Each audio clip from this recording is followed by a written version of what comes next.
I'm Megan, and this is our show, Did You Know? It's filled with interesting and fun facts. Did you know it's physically impossible for a pig to look in the sky? Thank goodness I'm not a pig. Did you know that there's no other roller coaster taller than 456 feet?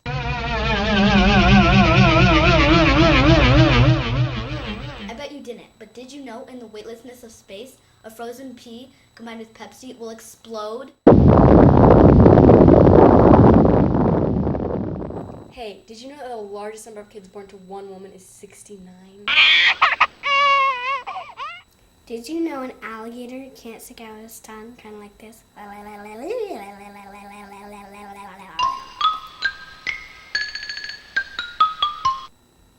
Did you know that you can't fold a piece of paper in half more than 7 times? Here we all are again, and now we're going to try folding a paper 7 times. Ready? On your marks, get set, go. I know I could do this, guys. So easy. I know. There's One, for me. 2, 3. Uh-oh. 4.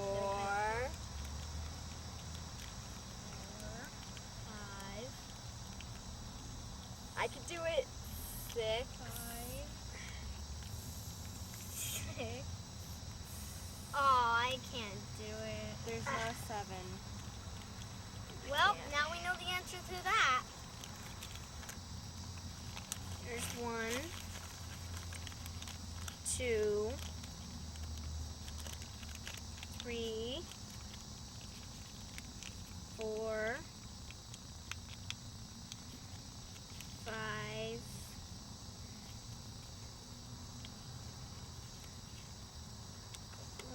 6. Oh, guess I can't do that. Did you know that the catfish is the only animal with an odd number of whiskers? Did you know that children grow faster in the springtime? Did you know a shrimp's heart is in his noggin? Did you know that it's physically impossible to lick your elbow?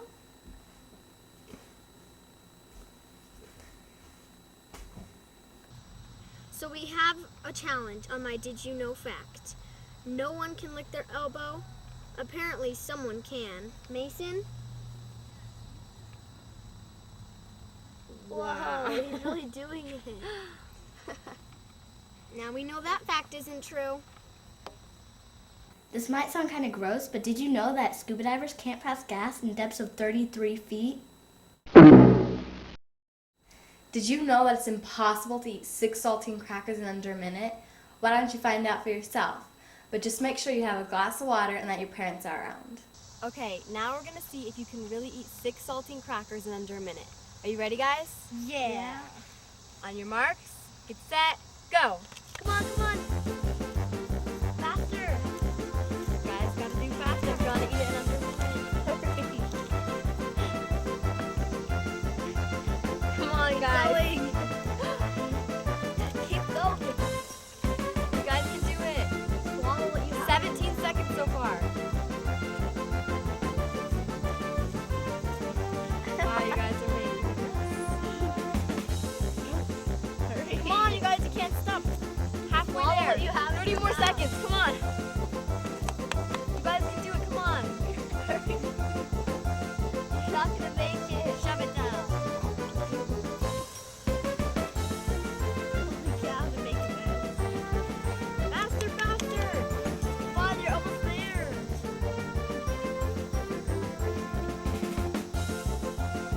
Come on, guys, you can do it. Coming out of your mouth. And swallow. You have to swallow. Come on, Mikey. Ew. Guys, I'm sorry, but it's already a minute and 7 seconds. Time's down now.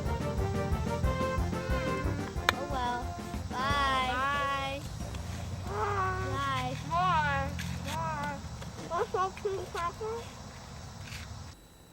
Did you know a horse can't vomit Yes,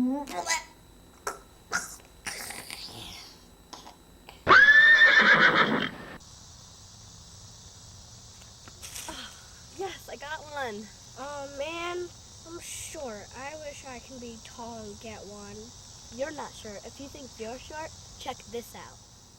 Did you know that the smallest adult male is about 20 inches and 10 pounds? Wow.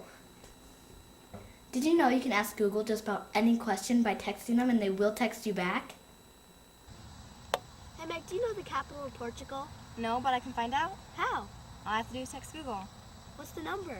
It's just Google. You text them the question, what is the capital of Portugal? Yeah. And they'll text you back. That's so cool. Yeah. See, the capital of Portugal is Lisbon. There you go. I'm going to try that next time. Thanks. You're welcome. I know this may seem scary, but did you know that after you die, your hair still grows for about a couple of months? So when you're a skeleton, you can have some pretty sick dreads. Did you know if you sneeze too hard, you can fracture a rib? Ow! Did you know that elephants are the only mammals that can't jump? Boing, boing, boing. Did you know Saturn's rings around it are really rocks?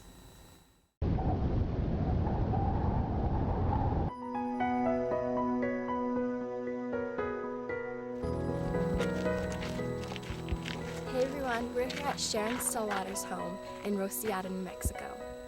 Let's go.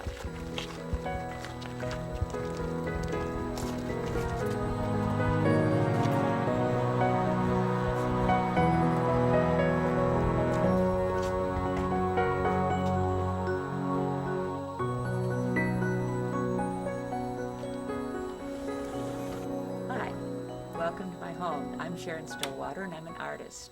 Why don't you come on in and see my home and studio?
When did you first start painting?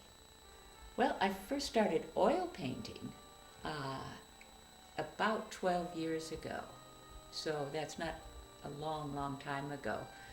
But I did, all of my life, I've loved drawing and any kind of painting, any kind of art and craft sort of thing.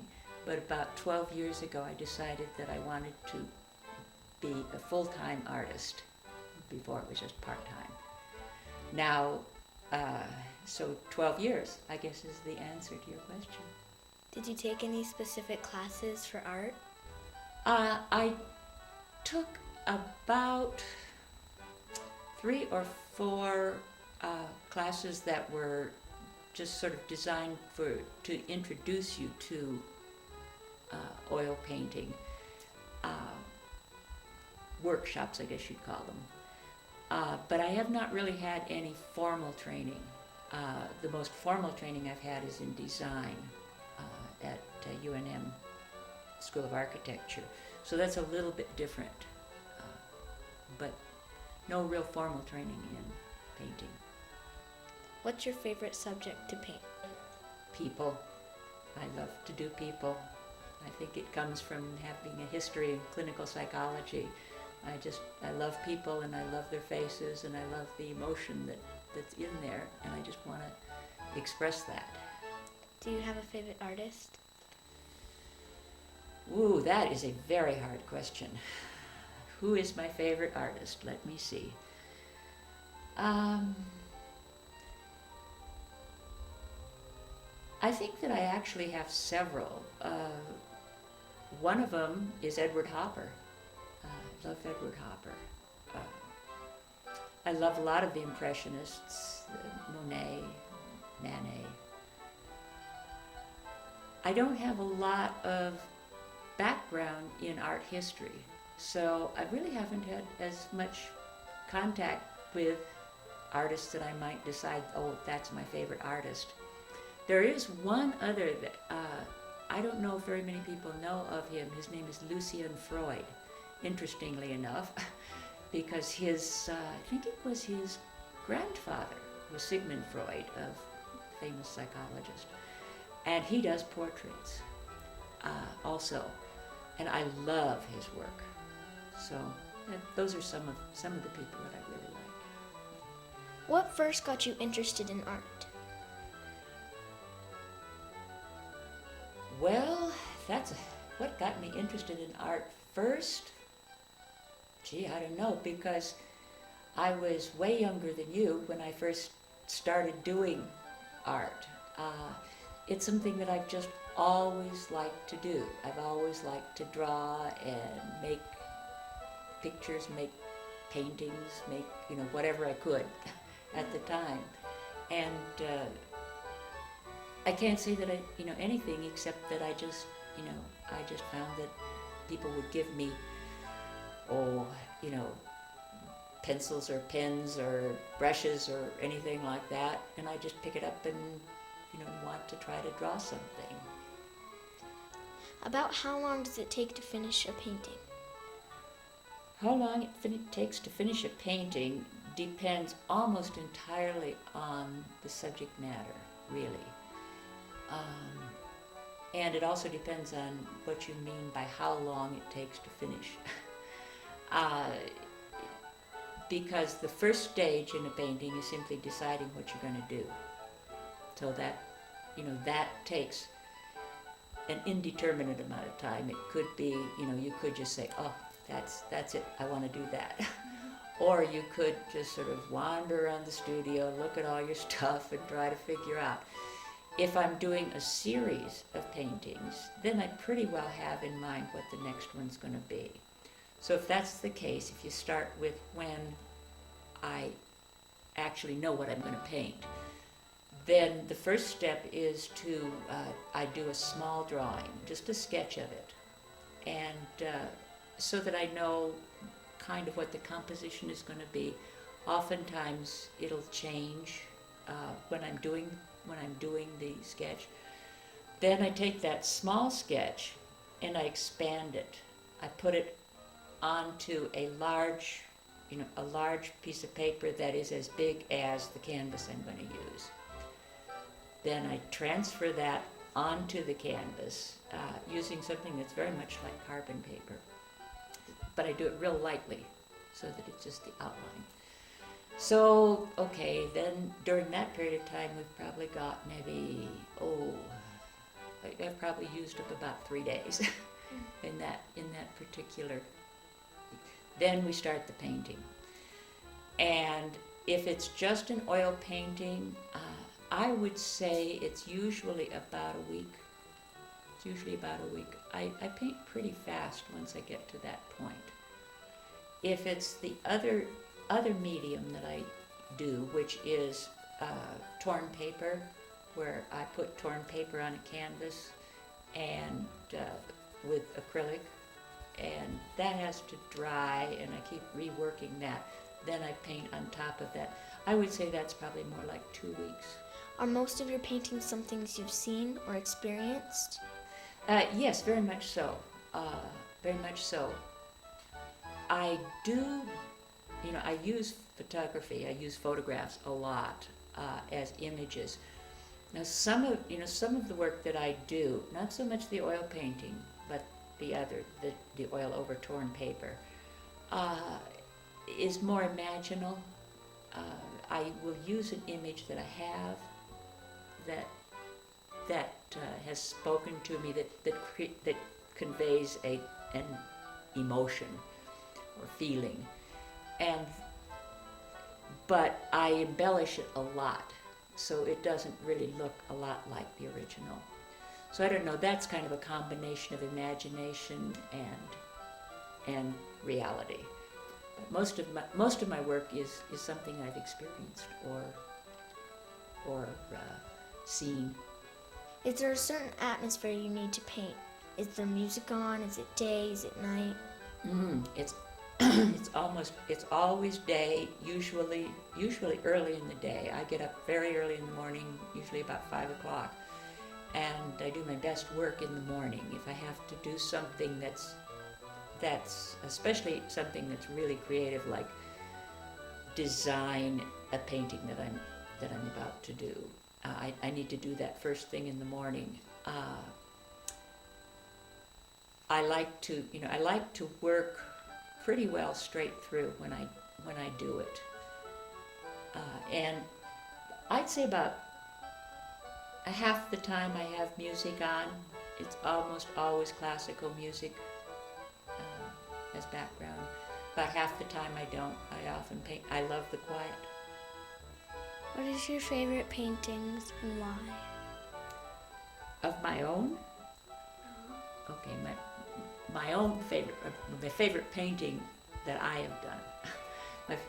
I believe the favorite painting that I've done is that one right over there. And why? That's a hard question. That's a hard question. Why? Partially because it won first place in an international art exhibition, and so I thought, oh, that must be pretty good. No, it's also because it's an image that I think conveys a lot of feeling. There is there's actually a poem in there. Well, it's not a poem. There are words in there, and the words are in Spanish. I will not pronounce them in Spanish for you, but the translation of it is, "If of your mind it does not erase itself my memory, dedicate to me a sigh if I live, or a tear if I have died." And that is actually taken from a photograph of myself in Acapulco, Mexico, in 1963, when I went to school in Mexico City for 6 months. And it evokes a very special time in my life. What are the different forms of your painting? What are the different forms of my painting? Basically, there are just two, if I understand your question correctly. One is just an ordinary oil painting, which means that they have a canvas or linen, either one, and the only medium that I use is oil paint. The other is what that painting is, which is torn paper put on a canvas with an acrylic medium allowed to dry so that it has a kind of a abstract background, and then the image is painted on top of that with oil. So those are basically the two kinds of media that I work in now. I mean, I do a lot of drawing as well, but most of that is not what I sell. It's stuff that I do for myself. What advice do you have for the kids that are watching this program and are interested in art? I think that the advice I would give to anyone, no matter what age, if they're interested in art, is advice that was given to me by a woman who was teaching me architectural drawing, but she taught it like a regular drawing class. And she says, the only way to get good at your craft is to do it continuously. Just keep working at it. Just keep playing at it. Every spare minute that you've got, everything that you see, do a little sketch of it. Do a little quick painting. Do it every day. Do it, several times a day. I think, I don't think there's really much of any better advice. Because I haven't had a lot of formal training myself, I guess I just figure that people, with just a little help from, someone who is already doing art, will develop their own style. And they don't have to take classes. It's fun sometimes to take classes, and it's good to get advice from time to time from people that are artists. But basically, what you're looking to do is to develop your own style, your own art. What is your favorite cereal? What is my favorite cereal? My favorite cereal is actually oatmeal, cooked oatmeal. My favorite dry cereal is Cheerios, so I guess I like oats. Can you show us around your studio and what tools you use? Be happy to. Well, we've got some of the tools out here. These are this is what I use for the oil paintings. And this ugly old palette here, which I dearly love, has got all of the different, I first put out all of the different colors that I'll be using, and then I start mixing the different darks. You start with dark in an oil painting, and these are brushes that I use. These actually are my favorite brushes. That's why they're out. And this is the paint thinner, basically, is what it is, that I use to clean the brushes and to thin the paint. I always work with shop towels cut up because I am constantly doing this, getting it off, cleaning it off, and rubbing paint on there, rubbing it off the canvas. I try to use something on my hands beforehand because that's really hard on your hands. These down here, this is just the place that I keep all of the oil paints, and there's a lot more brushes there. If you see anything that you specifically want to know about, just tell me. This is I clean paint off palette with. Back in here are various and sundry papers and the things that I use to stretch canvases with. Down there, they're called stretcher bars. And let's see, if you look up here, all of this is paper. It's all handmade paper that I use as backgrounds in some of my paintings. This is kind of what this is a piece of canvas that I use to just try out what the different papers are going to look like. It's put on the canvas with an acrylic medium, really very much just like glue. But you kind of slather that onto the brush, and you rip up the pieces of paper like that, and you put them on. And if I don't know what a paper's going to do, I use a little test like this. The finished product of those, then once it's dried, then I use the oil paint on top of that, mostly transparent oil paint. And what you end up with is that over there as an example.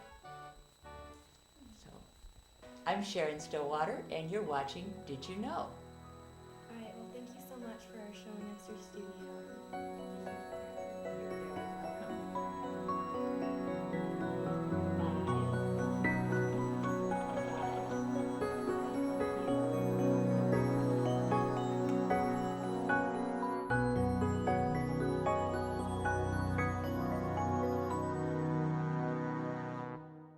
If you have a suggestion for our show, you can email us at didyouknow55@yahoo.com. Did you know?